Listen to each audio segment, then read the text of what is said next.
Une des manières de bien percevoir Akadosh Baruch Hu dans le monde, c'est son attitude que l'on surnomme Mida Keneged Mida. Akadosh Baruch Hu, il agit avec nous mesure pour mesure. C'est une bonté de la part d'Hachem. Parce qu'il veut nous aiguiller, il veut nous faire comprendre ce dans quoi on doit s'améliorer. Et cette attitude de Mida Keneged Mida, il faut être alerte, ça veut dire qu'il faut essayer de bien la déceler. Alors pour illustrer cela, je vais raconter une petite histoire. Il y avait un monsieur qui, Dieu nous en préserve, il avait des calculs rénaux. Tous ceux qui en ont eu, leur Aleinu et leur Lechem, ils vous diront que c'est une souffrance incroyable. Il y avait un pauvre monsieur, il avait des calculs. Il est parti voir un Rav, il a dit Rav, alors vous savez, dans le jargon simpliste, on ne dit pas des calculs, on dit des cailloux dans les reins. Alors il lui a dit, ah, je souffre, etc. Et je vous parle de ça il y a à peu près presque 100 ans, donc il savait moins le traiter que de nos jours. Et le Rav, il a eu la présence d'esprit, il lui a dit, dis-moi toi, c'est quoi ton travail? Il lui dit, je suis commerçant. Dis-moi, tu as des bonnes, tes poids et tes mesures, ils sont en règle ou ils sont trafiqués? Parce que figurez-vous que dans la Torah, quand on parle de l'interdiction d'avoir des faux poids et mesures, on appelle ça even.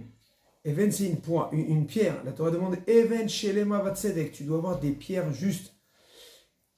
Il lui a dit, écoute bien, si tu es commerçant et que tu n'as pas des poids qui sont justes, ne t'étonne pas d'avoir des pierres dans les reins. Et si Dieu veut, quand tu vas t'amender dans ce sujet-là, eh bien, Kadosh Baruch Hu, il t'épargnera ça. Donc voilà, ça c'est un exemple parmi tant d'autres où on peut voir la main d'Akadosh Baruch Hu. Maintenant, il faut toujours être objectif pour être capable de comprendre les messages d'Hachem.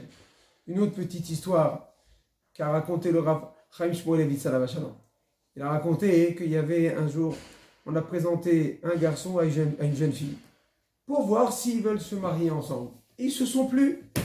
Le garçon, lui, il était partant, elle lui a plu. Et voilà que la maman de ce garçon, elle a entendu que la fille, elle boite un peu. Elle a dit, ah non, si elle boite, alors moi je la prends pas. Et le garçon, il dit, mais maman, ça me dérange pas, ça se voit presque pas. Elle a dit, non, il n'y a pas de raison. Et toi, tu n'as pas de problème, pourquoi tu vas prendre une fille qui a des défauts? Et elle a cassé, malheureusement, le chilo. Quelque temps plus tard, cette dame-là, elle s'est foulé le pied. Et elle, religieuse comme elle était, elle a dit, je sais très bien qu'il n'y a rien sans rien. Il y a ce qu'on appelle Mida Keneged Mida. Hachem, il fait mesure pour mesure. Pourquoi Hachem, il m'a fait ça? Au lieu de voir, parce qu'elle a cassé un chido par rapport à une fille qui boitait, elle dit, oui, je sais pourquoi, parce que je suis parti amener le café à mon mari avant la prière. Or, avant la prière, on n'a pas le droit de manger et boire. Alors, comme moi, je lui ai donné, je suis parti c'est en lui amenant le café que j'ai tordu la cheville, c'est pour ça qu'il m'est arrivé cela. Vous voyez combien un homme, des fois, il veut ne pas être honnête et il ne veut pas avoir la vérité. Alors, juste pour terminer, dans la halakha stricte, de nos jours, il n'y a aucun problème de boire un petit café, même avec un peu de sucre, avant la prière, parce que nous sommes génération faible. Et donc, si ça nous donnera les forces de mieux prier, il n'y a pas de problème. Voilà, Bezrat Hashem, qu'on soit tous honnêtes avec nous-mêmes. Amen.